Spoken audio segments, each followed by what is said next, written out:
Bonsoir messieurs. Bonsoir. Merci d'être avec nous. Les Champs-Élysées saccagés, théâtre de scènes d'émeutes tout au long de la journée. Est-ce que la situation aurait pu être mieux appréhendée, Christophe Crépin ? Il est sûr qu'au niveau des renseignements qui étaient les nôtres, on aurait peut-être pu gérer la situation d'une manière complètement différente. C'est-à-dire qu'on aurait dû appréhender au mieux ces individus qui arrivaient, éviter d'avoir ce style de rassemblement dans cette avenue et de faire en sorte de procéder d'une manière un peu différente au niveau du maintien de l'ordre. Mais ça veut dire quoi alors ? Vous faites allusion à des interpellations préventives ? Est-ce qu'il aurait fallu davantage mettre en avant et appliquer ? Si on cible des individus qui viennent pour semer le chaos, qui viennent pour faire une guérilla civile, à ce moment-là, on aurait certainement dû les appréhender avant qu'ils puissent passer à l'action quand ils étaient en train de se mettre en tenue. Car je vous rappelle que les Bad Blocs, ce n'est pas une idéologie, c'est une façon de se comporter. Et là, ça leur fait une publicité qui est vraiment très très négative. Et les Black Blocs, c'est aussi Christophe Castaner qui les a pointés du doigt hier. Il a évoqué la présence parmi les manifestants de quelques 1500 casseurs. Ces Black Blocs qui sont extrêmement bien équipés, professionnalisés, qui agissent vite, qui sont très difficiles aussi à appréhender. François Coq, comment est-ce que vous avez vécu les événements d'hier ? Est-ce que vous partagez l'avis de certains de l'opposition qui dénoncent une sorte d'incompétence, en tout cas une très mauvaise gestion du maintien de l'ordre hier ?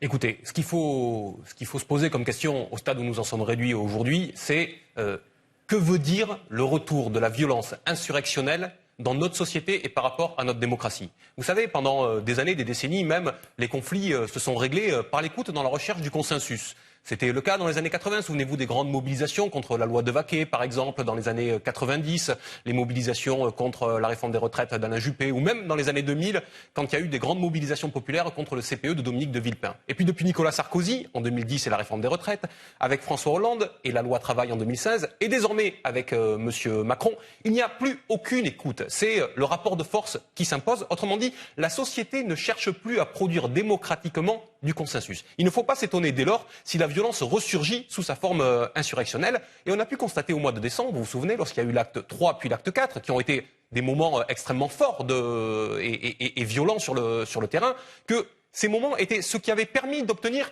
un semblant de quelque chose. Les 10 milliards d'euros de pseudo-redistribution de M. Macron, et puis l'ouverture du grand débat. Et entre-temps, que s'est-il passé ? Rien. On a eu droit à une politique dilatoire de la part du gouvernement qui n'a répondu à aucune question. Et donc, à un moment donné, des gens se sont dit, eh bien, il faut reprendre ce qui nous avait permis d'obtenir quelque chose. Je le regrette, mais il y a là une forme de logique face à l'inaction gouvernementale. Et c'est aussi une remarque qui est souvent revenue dans la bouche des Gilets jaunes qu'on a pu entendre hier. Quand on ne casse pas, on n'est pas entendu. Christophe Crépin, quand vous entendez ce genre de propos, comment est-ce que vous réagissez ? Est-ce que le fait de ne pas être entendu par le gouvernement, comme le soulève à l'instant François Coq, est-ce que cela peut expliquer certaines violences à l'encontre des forces de l'ordre ? Quand on ne casse pas, quand on déclare ces manifestations, là vraiment on est entendu. Là vraiment on attire les oreilles et les yeux des gens, des citoyens qui ont des réelles doléances. Par contre, quand on casse, quand on se comporte vis-à-vis de mes collègues, quand on met le feu à une banque, on met la vie en péril de gens qui habitent juste au-dessus et qui doivent leur salut qu'à mes collègues qui n'hésitent pas à aller les chercher, à ce moment-là, vous penserez bien que nous ne sommes pas d'accord et qu'aucune cause ne peut se faire entendre que par la violence. Je vous rappelle qu'on est en démocratie et que la plus belle chose, c'est la démocratie. Et à ce propos, d'ailleurs, Emmanuel Macron, il y a quelques semaines, mettait en avant une démocratie de l'émeute. C'est le sentiment aussi que vous avez aujourd'hui. Il faisait allusion à ces manifestants qui, même s'ils sont davantage mobilisés, en tout cas ils étaient davantage mobilisés hier, ils représentent quand même peu de choses face à l'ensemble de la population française. Et malgré tout, depuis maintenant 4 mois, ils mobilisent les forces de l'ordre toutes les semaines. Et puis on voit ces dégâts matériels qui sont considérables sur l'avenue des Champs-Élysées. Entendez que M. Macron a élevé le degré de conflictualité dans ce pays. Il vient de faire la démonstration, pendant plus de 18 semaines maintenant, que finalement la répression violente à laquelle il s'adonne ne permet pas d'aller vers plus de sécurité, ni de sécurité. C'est ce qu'on a vu hier. Donc à un moment donné, il va falloir que la porte du dialogue démocratique puisse se réouvrir et que le grand débat dont il nous parle, qui prétend clore avant même qu'il ait réellement commencé, puisse déboucher sur une décision citoyenne et non pas simplement sur du blabla entre des gens dont il fera son miel et auquel il donnera l'interprétation qu'il veut bien donner. Mais ces propos que vous tenez là, on les entend depuis plusieurs semaines. Maintenant, là, très concrètement, on est quand même au lendemain de scènes d'émeutes qui ont duré 10 heures d'affilée, avant justement de revenir sur la réponse à apporter à ce mouvement des Gilets jaunes. Est-ce qu'il n'y a pas une réponse à apporter justement à la manifestation d'hier pour que ces scènes de violence ne se reproduisent plus, Christophe Crépin? Il est urgent de trouver une solution, qu'on sorte rapidement de ce conflit qui met la France à feu et à sang. Moi, je peux vous dire de mon expérience personnelle, hier soir, j'ai un gilet jaune qui m'a appelé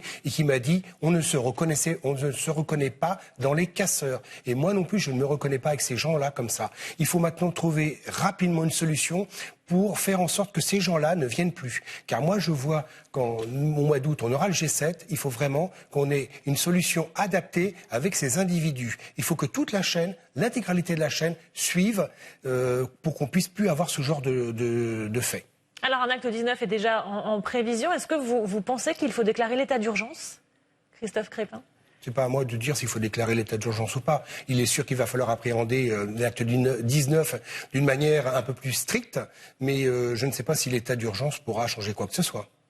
François Coq. On est bien d'accord pour dire que toutes les dégradations, toutes les violences qui ont eu lieu hier sont le fait de casseurs qui sont venus très clairement pour en découdre. Que font ces casseurs? Ils se mêlent au mouvement des Gilets jaunes. Mais si le mouvement des Gilets jaunes trouvait une réponse politique, une sortie positive à cette crise, les casseurs n'auraient plus l'occasion de venir derrière jouer leur partition. Donc la solution est politique. Et de ce point de vue-là, pour l'acte 19, il faudrait peut-être qu'on évite de la part du pouvoir les provocations. Parce que, pardon de le dire, mais de la part des Gilets jaunes, tout ce qui a été vu pendant la semaine a été ressenti comme une provocation. Je pense aux sorties joyeuses de M. Castaner, au fait que le président de la République se photographie dans un restaurant d'altitude au moment même où le peuple est mobilisé. Je pense à la pièce théâtrale de la candidate de la LREM aux élections européennes qui fait semblant de déclarer sa candidature sur un plateau. Je pense même aux fins de non-recevoir de la part du Premier ministre qui disait qu'il n'était pas favorable au référendum d'initiative citoyenne et à celle de Bruno Le Maire, le ministre de l'économie, qui disait que le grand débat ne devait pas déboucher sur plus de redistribution. Autrement dit, une fin de non-recevoir à toutes les revendications des Gilets jaunes. Eh bien, ce n'est pas une bonne façon de procéder. Alors, vous évoquiez cette scène d'Emmanuel Macron qui, hier matin encore, était en week-end avec son épouse Brigitte dans les Hautes-Pyrénées, un week-end de ski. Il a finalement décidé de revenir un peu plus tôt que prévu face à la situation qui se déroulait alors avenue des Champs-Élysées à Paris. Et il a promis dès hier soir des dispositions pour que ces scènes de violence ne se reproduisent pas. Alors, il y a une réunion qui va se tenir en fin de journée à Matignon avec le ministre de l'Intérieur et son secrétaire d'État, Christophe Crépin. Quelles mesures urgentes et qui devraient être mises en pratique dès la semaine prochaine doivent être prises pour qu'on ne revoie plus ces scènes de pillage, d'incendie? Qu'est-ce que vous attendez? Qu'est-ce qu'attendent les collègues, enfin vos collègues et tous ceux que vous représentez? Une sortie de la crise rapide, on ne peut pas rester comme ça. Il faut qu'on nous donne... Ça passe par quoi, une sortie de crise? Ça passe par nous donner exactement les moyens de faire notre travail dans de bonnes conditions. C'est-à-dire que ces histoires de munitions, c'est petit. L'intégralité de mes collègues des forces de sécurité, CRS et gendarmes mobiles ont une munition. Nous, on en a une autre. On a une munition qui ne porte pas plus loin. Oui, voilà, sur le lanceur de balles. La polémique du LBD, vous la rejetez? Comment? La polémique concernant le LBD, vous la rejetez? Quand on utilise le LBD, c'est qu'on n'a pas d'autres alternatives. C'est une fausse polémique. On met toujours que des fausses polémiques bout à bout. Au bout du compte, force doit rester à la loi. Il faut arrêter toutes ces petites polémiques, car en fait, il faut vraiment qu'on sorte de l'ornière. C'est ça le problème. Mes collègues sont fatigués, mes collègues sont usés. Ils feront la mission pour laquelle ils ont été investis. Mais au bout du compte, donnons-leur les moyens. Trouvons vraiment une sortie de crise et puis qu'on les soutienne et que dans toute l'intégralité de la chaîne, on n'ait pas de raté. François Coq, c'est une petite polémique, le LBD? Non, c'est un enjeu dans le sens où on a bien vu que ces armes pouvaient faire des dégâts considérables chez les manifestants et chez les Gilets jaunes en particulier. Donc de ce point de vue-là, nous ne reconnaissons plus notre République qui s'abîme dès lors que le bilan est celui d'une centaine de personnes qui ont été mutilées, éborgnées, comme on l'a vu ces dernières semaines. Mais vous êtes pour l'interdiction du LBD, très concrètement ? Oui, je suis très concrètement pour l'interdiction du LBD. Beaucoup de gens se sont prononcés dessus en démontrant les effets nocifs et violents qu'il pouvait avoir sur les personnes, que ce soit dans le domaine médical, que ce soit dans le domaine juridique. Donc il faut interdire le LBD. Mais au-delà, la question ne passera pas que par cet aspect juridique. Il faut bien sortir de la crise politique. C'est là qu'est le nœud gordien. Ce n'est pas simplement sur la seule question de la sécurité. Nous n'allons pas rentrer dans une guérilla permanente entre le cadre républicain d'un côté et des gens qui viennent pour casser ou pour revendiquer de manière légitime et populaire d'un autre côté. Vous avez le sentiment aujourd'hui, tous les deux, que finalement le débat sécuritaire est en train de remplacer le débat social auquel on est confronté, ou en tout cas qui est là depuis plusieurs semaines ? C'est fort dommage parce qu'on monte une France contre une autre et mes collègues sont aussi avec des doléances particulières et eux aussi sont asphyxiés par beaucoup de problématiques. Et c'est pas le LBD ou pas le LBD. Bien sûr que le LBD, c'est une arme intermédiaire qui a fait des dégâts. Mais dans quelles conditions ? Il y a de l'inspection qui essaye de comprendre un petit peu comment on peut pallier à ça. Mais au jour d'aujourd'hui, on ne peut pas sortir sans avoir un armement intermédiaire. François Coq, est-ce que ces violences peuvent avoir est-ce qu'en tout cas le gouvernement peut tirer quelques bénéfices de ces violences ?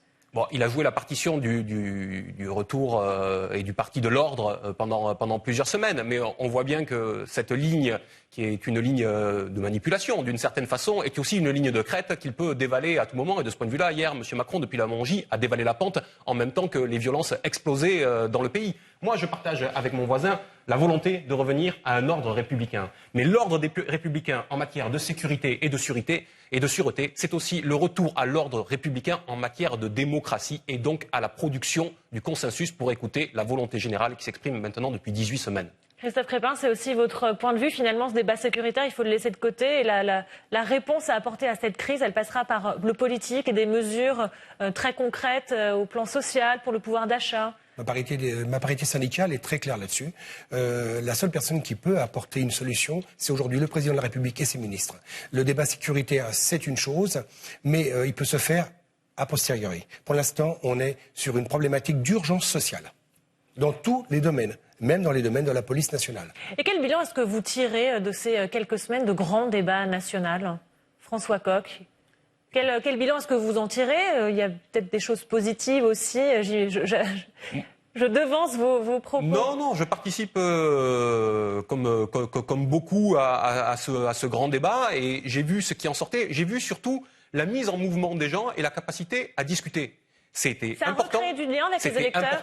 C'était nécessaire, mais ce n'est pas suffisant. On ne peut pas cantonner le grand débat à un grand dialogue, à une grande discussion de café du commerce. Ce qui va être important, c'est le rendu de ce grand débat. Comment produit-on le rendu de ce grand débat et surtout, qui le produit ? Remettons la décision dans la main de M. Macron, à savoir donc du monarque présidentiel, ou bien est-ce que les gens se ressaisissent de leur capacité à décider collectivement de ce qui est bon pour soi et de ce qui est bon pour tous ? Finalement, c'est un processus reconstituant dont on aurait besoin et pas simplement de parler ensemble pendant 2 mois et de dire à M. Macron, eh bien finalement, vous pouvez décider de ce que vous voulez. De toute façon, on sait très bien qu'il n'écoutera pas les gens et qu'il n'en aura que pour la caste. Christophe Crépin, un tout dernier mot. L'acte 19 des Gilets jaunes est déjà en préparation. Est-ce que vos collègues sont inquiets ? Mes collègues sont toujours inquiets. Moi, je tiens à rendre ici sur votre plateau, grâce au professionnalisme de l'intégralité de mes collègues. J'ai dans la tête mes collègues qui, au péril de leur vie, montent chercher une femme et un enfant pour les sauver.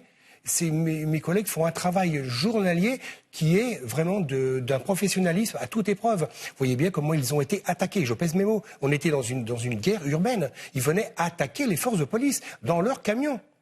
Pour quelle chose au bout du compte ? Merci beaucoup à tous les deux. Fin de cet échange. Christophe Crépin, je rappelle que vous êtes porte-parole du syndicat France Police, Policiers en colère. François Coq, élu La France Insoumise à Champigny-sur-Marne. Merci à tous les deux. Merci beaucoup, madame.